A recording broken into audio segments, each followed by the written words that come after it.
Hello friends, हम आधुनिक भारत की सीरीज पढ़ रहे हैं। उसमें हम दो अध्याय देख चुके हैं। पहला अध्याय था यूरोपीय कंपनी को भारत में आगमन और दूसरा था मुगल साम्राज्य का पतन तथा विघटन। अब उसी अध्याय को शुरू करते हैं। हम तीसरा चैप्टर देखेंगे, नवीन राज्यों का उत्थान। यहाँ पर हम एक सीक्वेंस से शुरू करेंगे कि जिस समय मुगल साम्राज्य का पतन तथा विघटन हुआ और यूरोपीय कंपनियों का भारत में आगमन हो चुका था, तो उसी दौरान किस तरीके से छोटे छोटे जो सामंत वर्ग था या वजीर वर्ग था, उसने किस तरीके से मुगल साम्राज्य से वजीर पद से मुक्त होकर किस तरीके से नवीन राज्यों की स्थापना की, तो उसी के क्रम को हम यहाँ पर समझेंगे। अब देखते हैं पहला इसमें दक्कन के निजाम। तो हैदराबाद राज्य की नींव मोहम्मद शाह के शासनकाल में, हमने पढ़ा था मुगल शासनकाल में मोहम्मद शाह। तो मोहम्मद शाह के शासनकाल में चिनक्लीज खां अथवा जो इसका एक अन्य नाम था निजामुल मुल्क, यानी कि चिनक्लीज खां का ही नाम निजामुल मुल्क था। तो इसके ही शासनकाल में, अच्छा मोहम्मद शाह का शासनकाल बताती चलूं, यहाँ पर 1719 से 1748 तक मुगल मोहम्मद शाह का शासनकाल क्या था, 1719 से 1748। तो मोहम्मद शाह के शासनकाल में चिनक्लीज खां अथवा निजामुल मुल्क ने रखी। जुल्फिकार खां पहला व्यक्ति था जिसने पहली बार दक्कन में स्वतंत्र राज्य का स्वप्न देखा था। यानी कि यहाँ पर यही बताने की कोशिश की गई है कि जब मोहम्मद शाह का शासनकाल था 1719 से 1748, उसी समय में चिनक्लीज खां जो जिसका अन्य नाम क्या था निजामुल मुल्क, इसने ही हैदराबाद राज्य की नींव डाली थी। लेकिन पहला व्यक्ति था जुल्फिकार खां। जो जुल्फिकार खां था, हमने वो पढ़ा था मुगल शासन में तुरानी दल से। सादत खां और जुल्फिकार खां को हमने किसमें पढ़ा था, तुरानी दल में पढ़ा था। तो ये वही जुल्फिकार खां है। लेकिन जुल्फिकार खां पहला व्यक्ति था जिसने पहली बार दक्कन में स्वतंत्र राज्य का स्वप्न देखा था।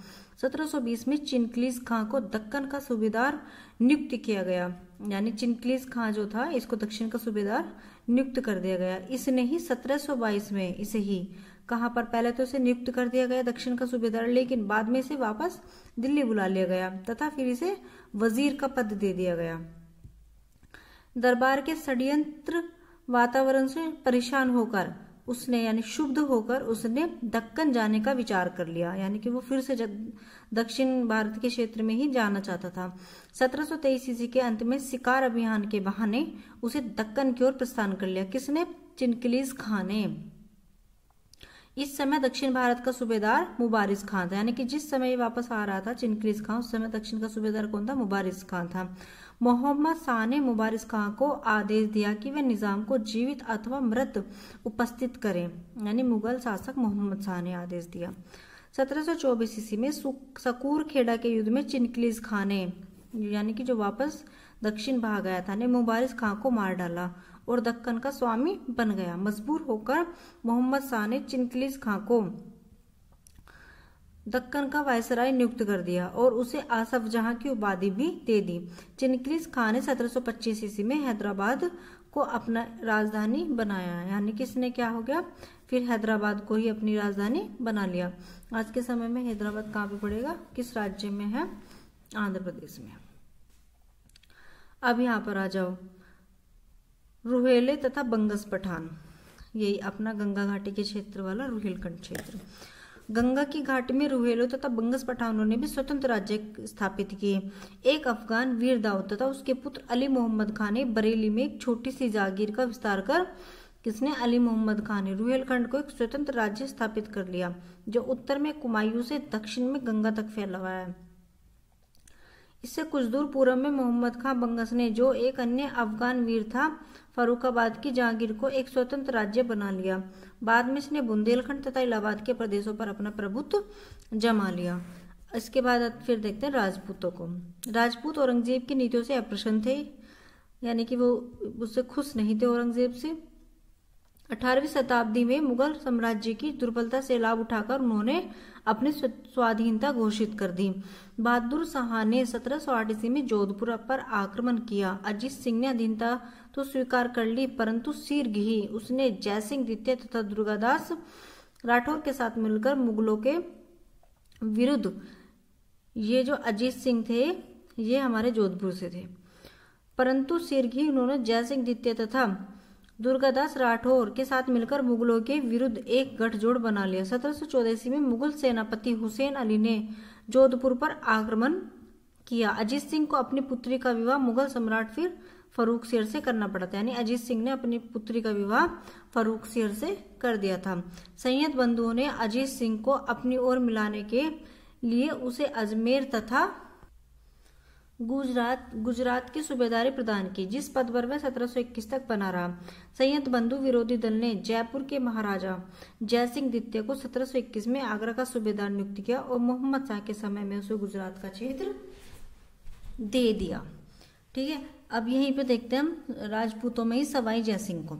1688 से 1747 18वीं शताब्दी का सबसे श्रेष्ठ राजपूत शासक अजमेर का सवाई जयसिंह था। इसे सवाई की पदवी मुगल शासक फर्रुख शेर ने दी थी। जयसिंह एक विख्यात राजनेता, कानून निर्माता और सुधारक था, परंतु सबसे अधिक वह विज्ञान प्रेमी था। उसने 1722 ईस्वी में जयपुर शहर की स्थापना की थी, यानी कि जयपुर शहर की स्थापना किसने की थी?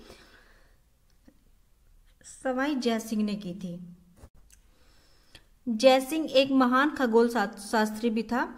उसने दिल्ली, जयपुर, उज्जैन, वाराणसी और मथुरा में बिल्कुल सही और आधुनिक उपकरणों से सुसज्जित पर्यवेक्षणशालाएं बनवाई थी। क्वेश्चन पूछ लिया जाता है, तो ये कि सवाई की उपाधि किसने दी थी? तो ये फर्रुख शेर ने दी थी। और जयपुर शहर की स्थापना किसने की थी? जयसिंह ने की थी 1722 में। और एक खगोल शास्त्री के रूप में किसे माना जाता है? जयसिंह को। ठीक है, उसने सारणियों का एक सेट तैयार किया। लोगों को खगोल शास्त्र संबंधी पर्यवेक्षण करने में सहायता मिली। इसका नाम जिज मोहम्मद शाही रखा, यानी कि जो इसने एक अपनी लैब बनाई थी उसका नाम रखा था जिज मोहम्मद शाही। उसने यूक्लिड की रेखा गणित के तत्व का अनुवाद संस्कृत में कराया। उसने त्रिकोणमिति की बहुत सारी कीर्तियों और लघु गणकों को बनाने और उसके इस्तेमाल संबंधी नेपियर की रचना का अनुवाद संस्कृत में कराया। जयसिंह को एक समाज सुधारक भी था।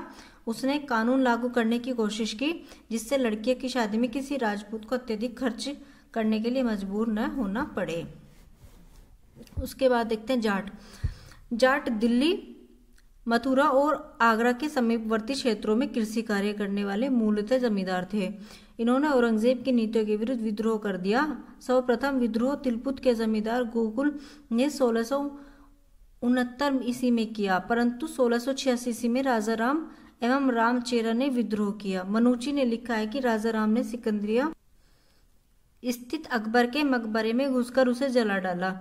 इसके बाद जाटों का नेतृत्व चूड़ामन के हाथों में आ गया। अब चूड़ामन यानी कि पहले हमने देखा गोकुल, गोकुल के बाद वो चूड़ामन की कब से कब तक था? 1690 से 1721।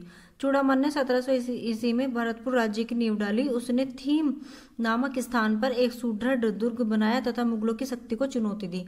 1721 में आगरा के सूबेदार जयसिंह द्वितीय के अधीन मुगल सेना ने इसके विरुद्ध अभियान किया तथा दुर्ग जीत लिया। चूड़ामन ने आत्महत्या कर ली। चूड़ामन के बाद उसके भतीजे बदन सिंह ने जाटों का नेतृत्व संभाल लिया। अब है नेक्स्ट बदन सिंह, 1721 से 1556। बदन सिंह ने अपनी सेना शक्तिशाली बनाई तथा दींग, कुबेर, वेद तथा भरतपुर में 4 दुर्ग बनाए। नादिर शाह के आक्रमण के पश्चात हुई अव्यवस्था से लाभ उठाकर उसने आगरा तथा मथुरा पर अधिकार जमा लिया। अहमद शाह अब्दाली ने बदन सिंह को राजा की उपाधि दी, जिसमें महेंद्र शब्द को भी जोड़ दिया। बदन सिंह के बाद जाटों का नेता सूरजमल ने संभाला। फिर सूरजमल आता है 1756 से 1763, यानी कि सबसे पहले हमने पढ़ा किसे? गोकुल को। गोकुल के बाद फिर हमने पढ़ा गोकुल चूड़ामन को। चूड़ामन के बाद फिर हमने नेक्स्ट पढ़ेंगे हम सूरजमल को। ठीक है, अब देखते हैं सूरजमल 1756 से 1763। सूरजमल 1756 ईस्वी में सूरजमल इस राज्य का उत्तराधिकारी बना। इसने जाटों को अफलातून भी कहा जाता है। पानीपत के तृतीय युद्ध में जाट सूरजमल के नेतृत्व में मराठों को सहयोग देने के लिए राजी हो गए थे, परंतु सदाशिवराव भाव से मतभेद हो जाने के कारण इन्होंने अपने आप को पानीपत का तृतीय युद्ध से अलग कर लिया था। 1763 ईस्वी में सूरजमल की मृत्यु के बाद जाट राज्य का पतन हो गया। और इसमें नेक्स्ट आता है हमारा जवाहर सिंह 1764 से 1768। इसकी मृत्यु के बाद फिर रतन सिंह, केसरी सिंह, रंजीत सिंह तथा रणधीर सिंह शासक हुए। 1805 ईस्वी में रणधीर सिंह ने अंग्रेजों की अधीनता स्वीकार कर ली थी। ठीक है, यहाँ पर हो जाता है क्या, जो एक तरीके से जाटों का जो विद्रोह हुआ था सबसे पहले अंग्रेजों के समय में, तो उनका सीक्वेंस यहाँ पर खत्म हो जाता है, क्योंकि 1805 में क्या है, रणधीर सिंह ने अंग्रेजों की अधीनता फिर स्वीकार कर ली थी। अब पढ़ेंगे उसके पहले सिख धर्म की नींव किसने गुरु नानक ने पंजाब में डाली थी। वस्तुतः सिखों का इतिहास सिख गुरुओं के इतिहास से प्रारंभ होता है और कुल कितने सिख गुरु हैं, सिर्फ 10। ठीक है, उनमें पहला पढ़ते हैं गुरु नानक। इनका कब से कब तक रहा है, 1469 से 1539। जन्म कहाँ पर होता है, तलवंडी पर। मृत्यु करतारपुर, डेरा बाबा के नाम से भी जानते हैं। पिताजी का नाम कालू जी, माता का नाम तृप्ता और पत्नी का नाम सुलक्षणी। जाति खत्री से थे, उपाधि हजरत रब्बुल मजीज। सिखों के पहले गुरु नानक थे। इन्होंने नानक पंथ चलाया। गुरु नानक ने ही क्या, नानक पंथ चलाया और इनके शिष्य सिख कहलाए। और जो लोधी वंश का शासक इब्राहिम लोधी था वो इनके समकालीन था। कभी कभी क्वेश्चन आ जाता है कि गुरु नानक के समकालीन किस लोधी शासक को माना जाता है, तो उसमें आ जाएगा इब्राहिम लोधी। इन्होंने अपने एक शिष्य लहना को ही अपना उत्तराधिकारी बनाया, जो बाद में अंगद के नाम से दूसरे सिख गुरु बने। फिर देखते हैं नेक्स्ट अंगद। 1539 से 1552। ये गुरु नानक के शिष्य जाति से क्या थे, खत्री। इन्होंने खादुर में गुरु गद्दी बनाई और गुरु नानक द्वारा चलाई गई लंगर व्यवस्था को इन्होंने आगे भी नियमित रखा। गुरुमुखी लिपि का आविष्कार भी अंगद के द्वारा ही किया गया। क्वेश्चन आ जाता है गुरुमुखी लिपि का आविष्कार किसने किया, तो अंगद ने। फिर अमरदास 1552 से 1574। ये अकबर के समकालीन थे। इन्होंने अपनी गद्दी गोविंदवाला में स्थापित की थी, पंजाब में। यहाँ पर ही इन्होंने बावड़ी का निर्माण कराया था, जिसके बारे में एक कहावत भी प्रचलित है।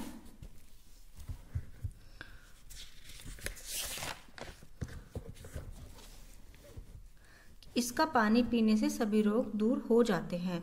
इन्होंने नियम बनाया कि कोई भी व्यक्ति बिना लंगर में भोजन किए गुरु से नहीं मिल सकता। गुरु अमरदास ने अपने उपदेशों के प्रचार प्रसार करने के लिए 22 गद्दियों की स्थापना की और हर गद्दी में एक एक महंत की नियुक्ति की।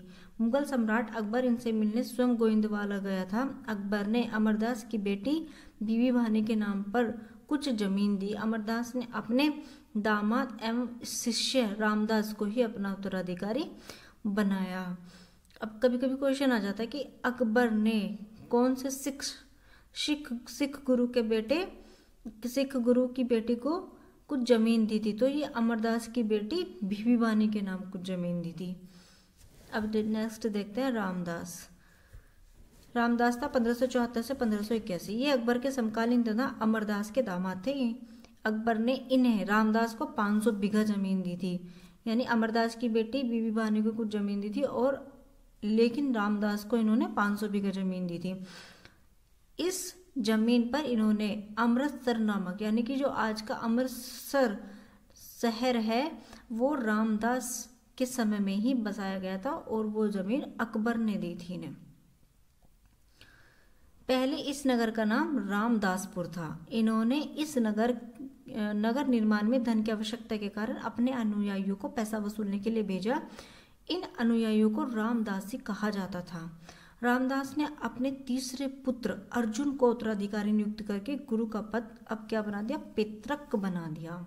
पैतृक का मतलब एक तरीके से हेरिडिटी, वंशानुगत बना दिया। फिर नेक्स्ट देखते हैं अर्जुन देव को 1581 से 1606। कभी कभी क्वेश्चन आ जाता है कि गुरु का पैतृक पद किस सिख गुरु के शासक काल में बन गया था, रामदास से। गुरु अर्जुन देव। नेक्स्ट गुरु अर्जुन देव 1581 से 1606। इन्हें सच्चा बादशाह भी कहा जाता है। इन्होंने रामदासपुर में अमृतसर एवं संतोष नामक तालाब निर्मित करवाए। अमृतसर तालाब के मध्य में 1589 ईस्वी में हरमिंदर साहब का निर्माण कराया। इसकी आधारशिला कादरी संप्रदाय के संत मियां मीर द्वारा रखी गई। ठीक है, यानी कि जो हरमिंदर साहब है अमृतसर तालाब के मध्य, इसकी नींव किसने रखी थी? कादरी संप्रदाय के संत मियां मीर ने, ध्यान रखना। ठीक है, कादरी संप्रदाय के संत मियां मीर ने। अर्जुन देव ने तरन तारण तथा करतारपुर नामक नगर का निर्माण कराया था। अर्जुन देव ने तरन तारण करतारपुर। 1595 ईस्वी में व्यास नदी के तट पर गोविंदपुर नामक शहर बसाया। इन्होंने नगर के निर्माण के लिए अपने अनुयायियों को पैसा वसूलने के लिए भेजा, जो मनसद और मेउरा कहे जाते थे। इन्होंने अनिवार्य आध्यात्मिक कर लेना शुरू किया तथा अपने शिष्यों से कहा कि अपनी आय का 1/10 भाग गुरु को अर्पित करें। 1604 ईस्वी में इन्होंने आदि ग्रंथ की रचना की। कभी कभी क्वेश्चन आ जाता है आदि ग्रंथ की रचना किसने की? तो अर्जुन देव ने। कब? 1604 में। मनसद और मेउरा किसे कहते थे? जो इनके अनुयायी थे। जब इन्होंने गोविंदपुर नामक शहर बसाया था, उसके लिए पैसा वसूलने के लिए जिन अपने शिष्यों को भेजा जाता था उन्हें ही मनसद और मेउरा कहा जाता था। इन्होंने अपनी आय का 1/10 भाग गुरु को अर्पित करें, ये भी कहा था। 1604 ईस्वी में इन्होंने आदि ग्रंथ की रचना की। खुसरो के समर्थन, यानी कि इन्होंने खुसरो को समर्थन देने के कारण, यानी कि जहांगीर के पुत्र खुसरो को इन्होंने समर्थन दिया था, के कारण जहांगीर ने 1606 में इन्हें क्या? मृत्युदंड दे दिया था। अब नेक्स्ट देखते हैं हरगोविंद। 1606 से 1645 इन्होंने सिखों में सैनिक भावना पैदा की, सैनिक शिक्षा प्रारंभ की तथा स्वयं की रक्षा के लिए शस्त्र धारण करने की आज्ञा दी। इस तरह सिखों को लड़ाकू जाति के रूप में परिवर्तित करने का कार्य किया। इन्होंने अमृतसर नगर की किलेबंदी कराई। यहाँ पर 12 फुट ऊंचा अकाल तख्त का निर्माण कराया। हरगोविंद ने अपने शिष्यों से धन के बदले घोड़े, यानी कि किसने अपने शिष्यों से धन के बदले घोड़े एवं शस्त्र प्राप्त किए? तो हरगोविंद ने।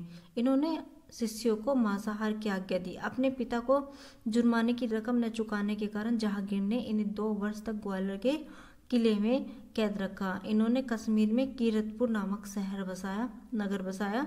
1645 में कीरतपुर में ही इनकी मृत्यु हो गई थी। हर राय 1645 से 1661 ईस्वी इन्होंने भी शिष्यों को सैनिक शिक्षा दी। इसके समय में ही शाहजहां के पुत्रों में उत्तराधिकारी का युद्ध हुआ और सामगढ़ की पराजय के बाद दारा सिकोह इनसे मिला था। इन्होंने भी क्या किया था? अपने शिष्यों को सैनिक शिक्षा दी थी। और इनके समय में शाहजहां के पुत्रों में उत्तराधिकारी का युद्ध हुआ था।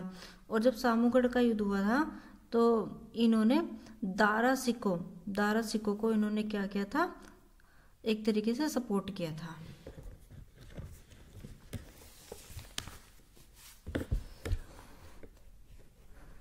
इससे नाराज होकर औरंगजेब ने हर राय को दिल्ली बुलाया। ये स्वयं नहीं गए तथा अपने बेटे राम राय को भेजा। राम राय ने कुछ ऐसे कार्य किए जिससे औरंगजेब अप्रसन्न हो गया, लेकिन राम राय के कार्यों से गुरु हर राय नाराज हो गया और उत्तराधिकारी अपने 6 वर्षीय बेटे हरकिशन को बना दिया। अब हरकिशन 1661 से 1664। हरकिशन 1661 से 1664 इनका अपने बड़े भाई रामराय से विवाद हो गया। रामराय ने देहरादून में एक अलग गद्दी स्थापित कर ली। इनके अनुयायी रामराय के नाम से जाने जाते थे। हरकिशन ने अपना उत्तराधिकारी तेग बहादुर को बनाया। हरकिशन की चेचक से मृत्यु हो गई। तेग बहादुर 1664 से 1675 यह हरगोविंद के पुत्र थे। इनके समय उत्तराधिकार को लेकर झगड़ा प्रारंभ हो गया था। इन्होंने अपना स्थान अमृतसर की जगह माओखवाली में बनाया। 1675 ईस्वी में औरंगजेब ने तेग बहादुर को दिल्ली बुलाया और इस्लाम स्वीकार करने को कहा। 5 दिन की यातनाओं के बाद इनकी हत्या हो गई थी तेग बहादुर की। फिर गुरु गोविंद सिंह 1675 से 1708 ये सिखों के 10वें अंतिम गुरु थे। इनका जन्म 1666 ईस्वी में पटना में हुआ था। इन्होंने माओखाल के पास आनंदपुर नगर की स्थापना की और वहीं पर अपनी गद्दी स्थापित की। गोविंद सिंह की 2 पत्नियां सुंदरी एवं जीतू से 4 पुत्र उत्पन्न हुए, अजीत सिंह, जुझारू सिंह, जोरावर सिंह और फतेह सिंह। ठीक है, यानी कि गोविंद सिंह की 2 पत्नियां थी, एक तो सुंदरी और जीतू, और इन दोनों से इसके 4 पुत्र उत्पन्न हुए, एक अजीत सिंह, जुझारू सिंह, जिसे में हम आगे अजीत सिंह को पढ़ते हैं, जुझारू सिंह, जोरावर सिंह और फतेह सिंह। गोविंद सिंह को सिरोमर के शासक मेदिनी प्रकाश ने अपने यहाँ पर आमंत्रित किया, इसलिए सिरमौर पहुंचे। इन्हें पहाड़ी क्षेत्र बहुत पसंद आया और इन्होंने पाउंटा यानी कि हिमाचल प्रदेश में एक जगह नामक स्थान की स्थापना की। पाउंटा में ही गोविंद सिंह ने सेनापति के रूप में हजारों सिख शिष्यों के सैनिक प्रशिक्षण दिया, अर्थात सिखों को लड़ाकू सैनिक बना दिया। कृष्णावतार नामक ग्रंथ की रचना भी इन्होंने पाउंटा, कहाँ पर है ये, हिमाचल प्रदेश में ही की थी। इनकी आत्मकथा का नाम क्या है, विचित्र नाटक। किसकी आत्मकथा का नाम है विचित्र नाटक, गोविंद सिंह की। इनकी एक अन्य पुस्तक का नाम है चंदी दीवर। श्रीनगर के शासक फतेह शाह ने इनके बढ़ते प्रभाव के कारण पहाड़ी प्रमुखों के साथ भूगनी पर आक्रमण कर दिया। इस युद्ध में गोविंद सिंह विजयी रहे। इस युद्ध के बाद गोविंद सिंह ने सुरक्षा की दृष्टि से 4 किले बनवाने का आदेश दिया। ये चारों किले आनंदपुर और कीरतपुर के मध्य स्थित हैं। एक तो है आनंदगढ़, केसगढ़, लोहगढ़ और फतेहगढ़। कौन कौन से, आनंदगढ़, केसगढ़, लोहगढ़, फतेहगढ़। इन किलों का निर्माण 1688 से 1690 ईस्वी के बीच किया गया। मुगलों की सेना ने आलिफ खां के नेतृत्व में पहाड़ी राज्यों पर 1690 ईस्वी में आक्रमण किया। कहलपुर के शासक भीमचंद्र ने गोविंद सिंह से सहायता की और प्रार्थना की, फलस्वरूप नादौन का युद्ध हुआ। अब नादौन का युद्ध देखते हैं क्या है। 1690 इस क्षेत्र में पहाड़ी सेना की तरफ से गोविंद सिंह ने मुगल सेना का मुकाबला किया।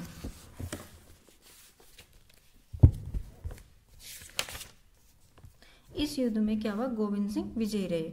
खालसा की स्थापना, बहुत क्वेश्चन आता है, पहले पीजीटी में भी कितनी बार आया हुआ है, टीजीटी में भी, और वनडे जो एग्जाम होते हैं उसमें भी, यूपीपीसीएस में भी कितनी बार आया हुआ क्वेश्चन है कि खालसा पंथ की स्थापना कब हुई थी। तो इसको याद रखना, 1699 ईस्वी में खालसा पंथ की स्थापना की थी।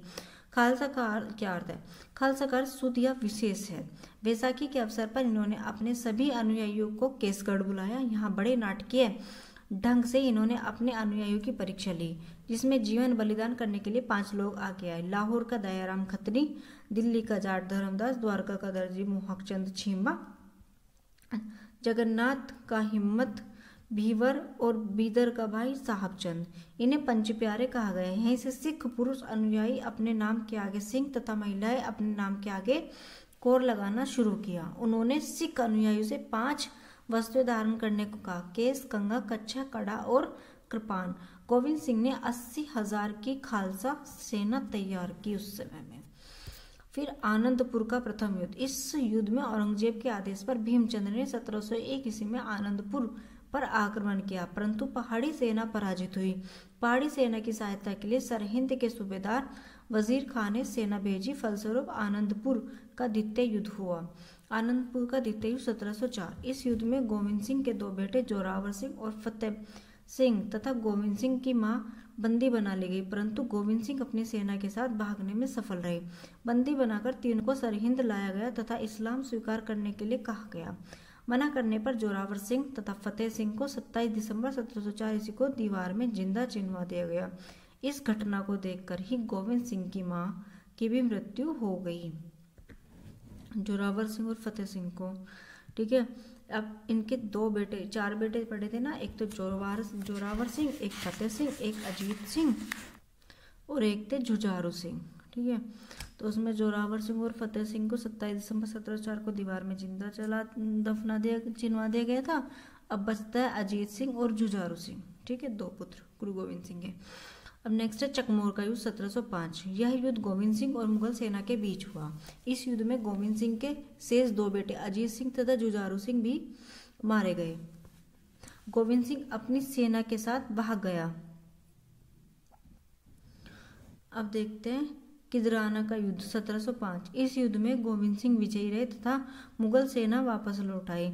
इन युद्धों के दौरान आदि ग्रंथ लुप्त हो गया। गोविंद सिंह ने आदि ग्रंथ का पुनः संकलन करवाया, इसलिए इसे 10म पातशाह का ग्रंथ भी कहा जाता है।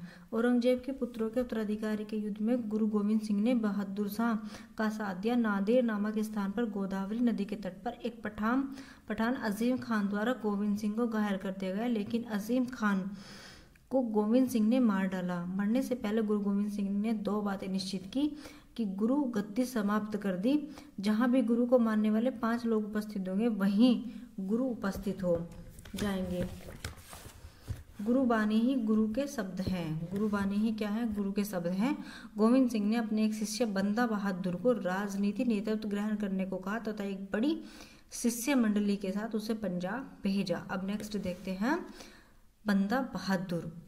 बंदा बहादुर 1708 से 1716, यह जम्मू का रहने वाला था। इनके बचपन का नाम लक्ष्मण देव था, बाद में इनका नाम माधवदास रखा गया। ठीक है, बैराग ग्रहण करने के कारण इसको माधवदास बैरागी कहा गया। इनकी मुलाकात गोविंद सिंह से आंध्र प्रदेश के नांदेड़ नामक स्थान पर हुई थी। गुरु से प्रभावित होकर इन्होंने अपने आप को गुरु का बंदा कहा, तब से इनका नाम बंदा बहादुर पड़ा। गुरु गोविंद सिंह ने इनका एक अन्य नाम गुरु बख्श सिंह रखा था। यह सिखों का पहला राजनीतिक नेता हुआ। इसने प्रथम सिख राज्य की स्थापना की और जिन लोगों ने सिखों पर अत्याचार किए थे उनसे बदला लेना प्रारंभ किया। इसने अपने अभियान को शुरुआत सोनीपत से की थी। इसने सरहिंद का सूबेदार वजीर खान को पराजित किया और मार डाला तथा सरहिंद के 28 परगनों पर अधिकार कर लिया। वहां मुगल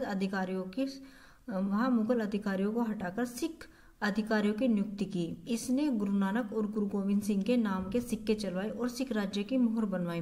1716 ईस्वी में गुरुदासपुर के पास युद्ध चल रहा था और वहीं पर इसे घेर लिया। 8 महीने के घेरे के बाद इसने आत्मसमर्पण कर दिया और फर्रुखसिर के शासनकाल में इसे दिल्ली के में मृत्युदंड दे दिया गया। किसको? फर्रुखसिर के शासनकाल में बंदा बहादुर को।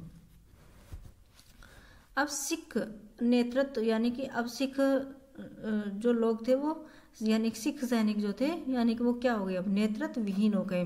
बंदा बहादुर की मृत्यु के बाद सिखों में सरबत खालसा और गुरुमत्ता प्रथाओं का प्रचलन हुआ। वर्ष में 2 बार वैसाखी तथा दिवाली के दिन सिख समुदाय के लोग इकट्ठे होते तथा निर्णय लेते। इकट्ठे होने को सरबत खालसा जबकि निर्णय को गुरुमत्ता कहा गया। धीरे धीरे सिखों ने छोटे छोटे संगठन बना लिए। कपूर सिंह के नेतृत्व में, यहाँ से ध्यान दो, अब कपूर सिंह के नेतृत्व में 1748 में सभी दल मिलकर दल खालसा के अंतर्गत संगठित हुए। 1753 ईस्वी में दल खालसा का संगठन राखी प्रथा का प्रचलन किया, जिसने उनकी आर्थिक स्थिति में सुदृढ़ हो गई। राखी प्रथा में प्रत्येक गांव से वहां की उपज का 1/5 भाग लिया गया। उस गांव की सुरक्षा का भार भी यानी कि जिम्मा भी उठा लिया गया। 1761 में पानीपत के तृतीय युद्ध में मराठे शक्तिहीन हो गए तथा मुगल साम्राज्य भी कमजोर हो गया। 1761 के बाद पानीपत के तृतीय युद्ध के पश्चात सिखों के सर्वाधिक गोरखपुर इतिहास का प्रारंभ हुआ। इस अवधि में सिखों ने अफगान आक्रमणकारियों का डटकर मुकाबला किया। 1764 ईस्वी में सिख अमृतसर में एकत्रित होकर देख देख तथा फतेह लेख युक्त शुद्ध चांदी के सिक्के चलवाए, जो पंजाब में सिख संप्रभुता की प्रथम उद्घोषणा थी। 1763 ईस्वी में से 1773 ईस्वी के बीच पंजाब में छोटे छोटे सिख राज्यों की स्थापना हुई। ये राज्य क्या कहलाए? मिसल कहलाए, छोटे छोटे। इस समय पंजाब में 12 मिसलें कार्य कर रही थी, जो इस प्रकार है: भंगी मिसल, निशानिया मिसल, रामगढ़िया मिसल और नक्काई मिसल। कितनी मिसलें काम कर रही थी? 12। ठीक है।